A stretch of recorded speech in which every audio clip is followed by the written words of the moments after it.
नमस्कार भावांनो, मी उत्कर्ष. स्वागत आहे आपल्या नवीन व्हिडिओमध्ये. तर तुम्हाला माहीत असेल तर मी इंस्टावरती काही दिवसांपूर्वीच पोस्टही केलं होतं. आपण रिसेंटलीच मीटिओर 350 घेतली होती बाईक आणि त्याच्या डिलिव्हरीचा व्हिडिओ आपण इंस्टावरती आणि यूट्यूबवरती टाकलेला आहे आपल्या चॅनलवरती. जर तुम्ही फॉलो केलेलं नसेल तर नक्कीच फॉलो करा. त्यामध्ये बाईक डिलिव्हरी झाली आपली 2 आठवड्यापूर्वी. तर आज आपण आलो बघा आपल्या पहिल्या सर्व्हिसिंगसाठी. तर आपली बाईक ॲटलिस्ट 945 किलोमीटरच्या अराउंड चाललेली आहे आणि पहिली सर्व्हिसिंगला लेट नक्कीच झाला आहे, पण आलो आहेत आता. वेळ आहे आपल्या सर्व्हिसिंगला अजून. आपण डिलिव्हरी घेतली होती पुण्यामध्ये जे वाकडला किंग्स रॉयल एनफील्ड आहे इथे आपण डिलिव्हरी घेतली होती बाईकची आणि इथंच आलेलो मी पहिल्या सर्व्हिसिंगसाठी. फ्री असते पहिली सर्व्हिसिंग, पण मला इथं आल्यानंतर कळलं की सर्व्हिसिंग चार्जेस फ्री असतात, पण बाकी ऑइल चेंज वगैरे बाकी सगळ्या गोष्टींचे पेमेंट आपल्याला करावं लागतं. तर आणि कालच आपण हे पण केलं होतं, बाईकचं मॉडिफिकेशनही केलेलं होतं, कारण त्याचा एक सेपरेट व्हिडिओ मी अपलोड करेलच. तरी त्यामध्ये थोडंसं मॉडिफिकेशन बाकी, एक 70% अराउंड मॉडिफिकेशन झालेलं आहे आपलं. तर थोडं बाकी आहे, नकल गार्ड वगैरे थोड्याशा गोष्टी बाकी आहेत, मी अपडेट करेलच तसं.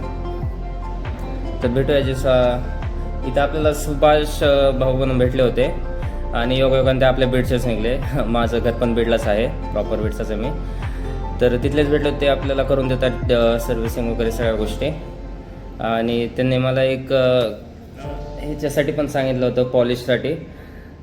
तर ते पण आपण बघूया कसं काय होतं आहे. एक 750 आणि 5000ची एक सांगितली आहे पॉलिश करायची, पण बघूया आपण कोणती फायनल करायची ते. सध्या मी बसलेलो बघा इथंच गेस्ट लॉन्जमध्ये.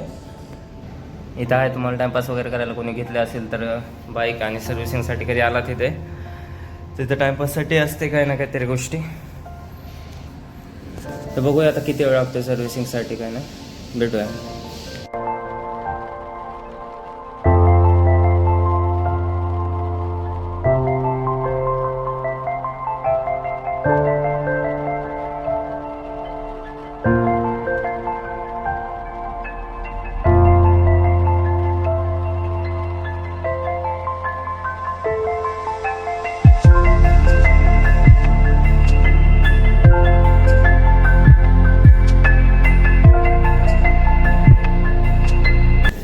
आता एका मित्राचा कॉल आलेला माझ्या.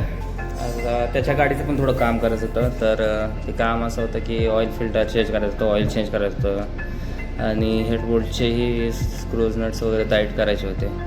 पण तो आता इथं राहतो, मी आहे वाकडमध्ये, तो राहतो नांदेड सिटीच्या जवळ, एक अराउंड 20 किलोमीटर्स इथून.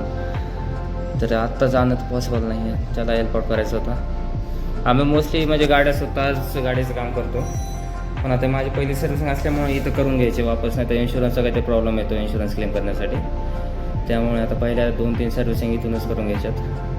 बट मोस्टली आम्ही गाड्याचे कामं स्वतःच करतो आणि जो माझा फ्रेंड आहे त्याला गाड्यांमध्ये खूप नॉलेज आहे, तर ते आम्ही घरीच करणार होतो काम त्याच्या गाडीचं पण.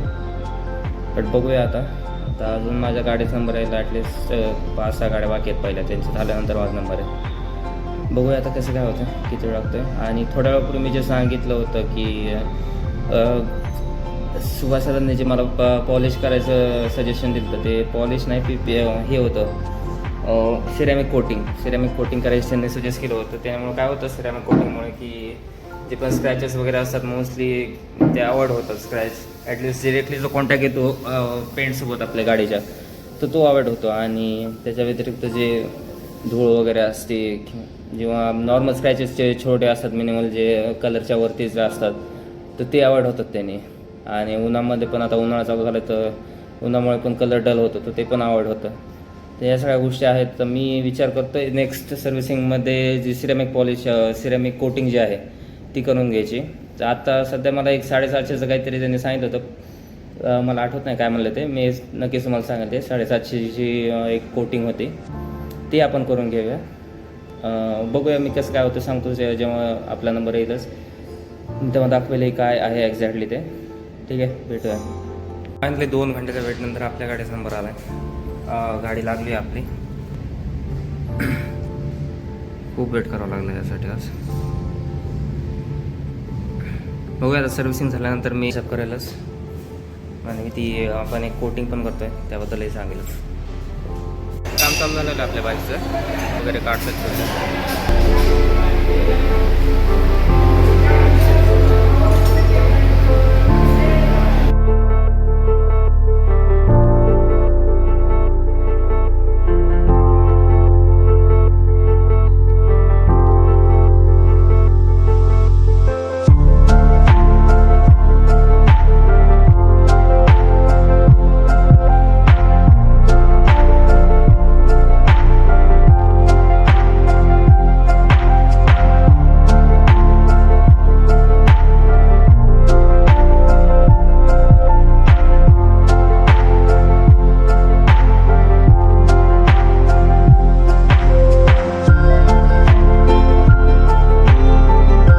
सायलेन्सरवरती काम चालू आहे. सायलेन्सर ॲक्च्युअलमध्ये जेव्हा डिलिव्हरी घेते तेव्हापासून हलतं आहे सायलेन्सर.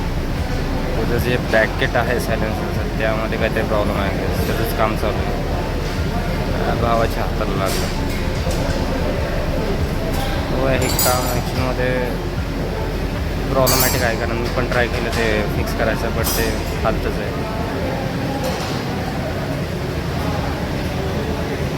दोघंजणं करतात आता ते काम. आता तिसरा पण माणूस आलेला आहे.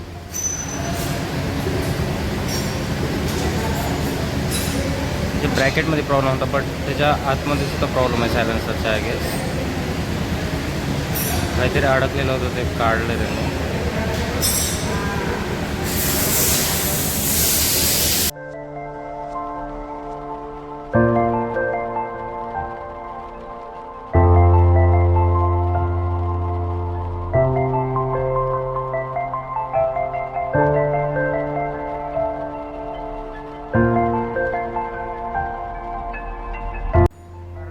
त्यापासून झटतायत सायलेन्सरला. हे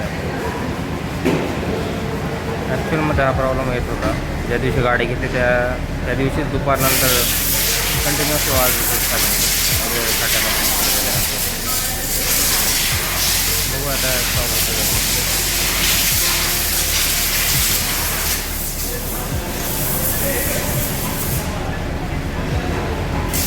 काय की त्याच्या अटॅचमेंटमध्येच काहीतरी प्रॉब्लेम होता, असेंब्लीमध्ये आणि मॅन्युफॅक्चरिंगमध्ये पण.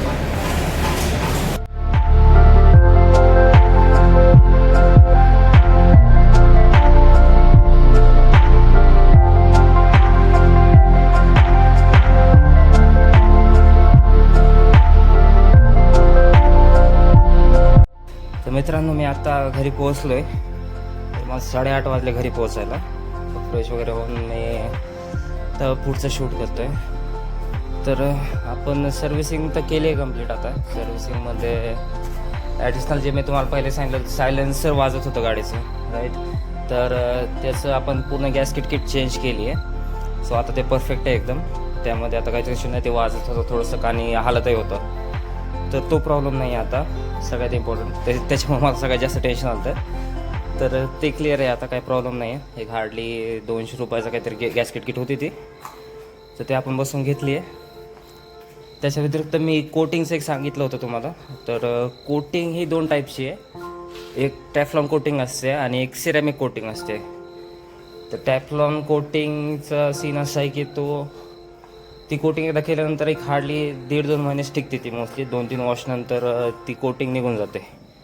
आणि मे बी त्याने जे आपला पेंट आहे बाईकचा त्यालाही मे बी थोडा इश्यू येऊ शकतो, थोडा पेंट निघू शकतो त्याने, कारण ती कोटिंग एकदम पॅक धरते कलरला त्या. आणि जेव्हा वॉशमध्ये आपण फोम वगैरे यूज करतो तर तेव्हा ती कोटिंग पेंट निघायचा चान्स असतो थोडासा. ऑन द अदर हँड जी सिरॅमिक कोटिंग आहे तर ती मला थोडी जास्त रिलायबल वाटली. थोडी महाग आहे ती, बट स्टील ती थोडी रिलायबल आहे, कारण एकदा कोटिंग केल्यानंतर ती 2 वर्ष टिकते आणि 1 वर्षाची आपल्याला वॉरंटी भेटते. 1 वर्षामध्ये सपोज जर स्क्रॅचेस वगैरे आले किंवा कलर फेंड झाला थोडासा, तर ते आपण एकदा चेंज करून घेऊ शकतो. तर 1 वर्षामध्ये आपल्याला 2दा चेंज करून भेटते कोटिंग. सो आपण ते करू शकतो. फक्त त्यासाठी आपल्याला ती रिसिप्ट जी असेल त्याची ती जवळ असणं खूप गरजेचं आहे, तेव्हाच ती आपल्याला चेंज करून भेटेल. तर या गोष्टी आपण केलेल्या आहेत काल सर्व्हिसिंगमध्ये. आता याच्या व्यतिरिक्त मी आता गाडीचा शूट तर नाही दाखवू शकत कारण संध्याकाळ झाली खूप आणि दिसणार नाही तुम्हाला व्यवस्थित कोटिंग कशी झाली एक्झॅक्टली. बट खूप फाईन वाटते गाडी अजून. ॲक्च्युली जो कलर वगैरे आहे किंवा पूर्ण बॉडी आहे ती खूप स्मूथ वाटते. कंप्लीट बॉडीला कोटिंग करून देतात ते. So it's good. जर तुम्ही पण म्हणजे असं काय प्लॅन करता गाडीचं कोटिंग वगैरे जे ॲक्च्युअली करायला पाहिजे कारण समरमध्ये उन्हामुळे खूप प्रॉब्लेम होतो गाडीचा, कलर फेंट होतो. तर ती गोष्ट केलेली चांगलं राहील सिरामिक कोटिंग. मी सजेस्ट करेल ॲक्च्युअलमध्ये. बट ओव्हरऑल रिव्ह्यू चांगला वाटला मला सर्व्हिसिंगचा वगैरे. कारण म्हणजे सुभाष भाऊ भेटले होते मला तिथे. ते ॲक्च्युली माझे बीडचेच होते त्याच्यामुळं ते आता एकाच गावचे असल्यामुळे त्यांनी मला व्यवस्थित करून दिले सगळ्या गोष्टी. तर ही एक गोष्ट आहे.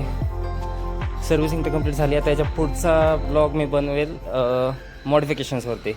कोणते कोणते मॉडिफिकेशन्स बनवलेत, गिअर कोणते घेतलेत मी. ॲक्च्युअलमध्ये माझी रायडिंग पॅन्ट घ्यायची बाकी आहे आणि रायडिंग शूज घ्यायचे बाकी आहेत. बाकी ग्लव्ज घेतलेले आहेत मी, डेली कम्युटिंगसाठी ग्लव्ज घेतलेले आहेत वगैरे आहेत, बऱ्याचशा गोष्टी आहेत. त्यासाठी एक सेपरेट ब्लॉग बनवलंच मी. मॉडिफिकेशन्स कसे काय आहेत ते सगळं दाखवेन तुम्हाला. कोणते बसवलेत, कोणत्या ब्रँडचे बसवलेत सगळं आणि कितीला पडले म्हणते ह्या गोष्टी पण मी सगळ्या सांगून देईल. आणि त्याच्याशिवाय त्याच व्हिडिओमध्ये मी तुम्हाला आता 2 आठवडे झालेत गाडी घेऊन आणि अराऊंड 1000 किलोमीटर चालली आहे गाडी. तर तो व्हिडिओ बनेपर्यंत सपोज 3 वीक झालेला असतील मे बी. तर 3 वीकचा ओव्हरऑल रिव्ह्यू गाडीचा देईल मी आणि ह्या सर्व्हिसिंगचा रिव्ह्यू कसा होता ओव्हरऑल तो पण एकदम डिटेलमध्ये सांगलंच. काय म्हणजे डिटेल म्हणजे की काय काय गोष्टी घडतात काय काय नाही तिथे. आता या व्हिडिओमध्ये तुम्हाला लक्षात आता आलंच असेल की काय काय केलं जातं काय काय नाही. तर ह्या गोष्टी आहेत पुढच्या ब्लॉगमध्ये मी त्या बनवेलच. त्याच्या व्यतिरिक्त तर ओव्हरऑल माझा आत्तापर्यंतचा एक्सपिरियन्सच खूप चांगला होता. मी डिटेलमध्ये सांगेल नेक्स्ट ब्लॉगमध्ये. खूप बऱ्याचशा गोष्टी आहेत सांगण्यासारख्या. त्याच्या रॉयल एनफिल्ड ही म्हणजे गाडीच अशी आहे की मोस्टली लोकांचं स्वप्नच असतं ते घ्यायचं, ॲटलिस्ट आपल्या एजमधल्या मुलांचं. ते एक स्वप्न पूर्ण केलं आहे मी नक्कीच.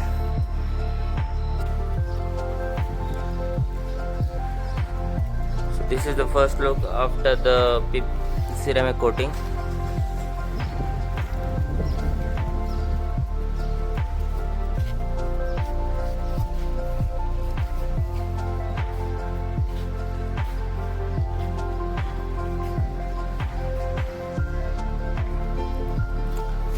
ॲक्च्युली हा जो सरफेस आहे ना खूप स्मूथ झालेला आहे PP कोटिंग नंतर, सॉरी सिरामिक कोटिंग नंतर.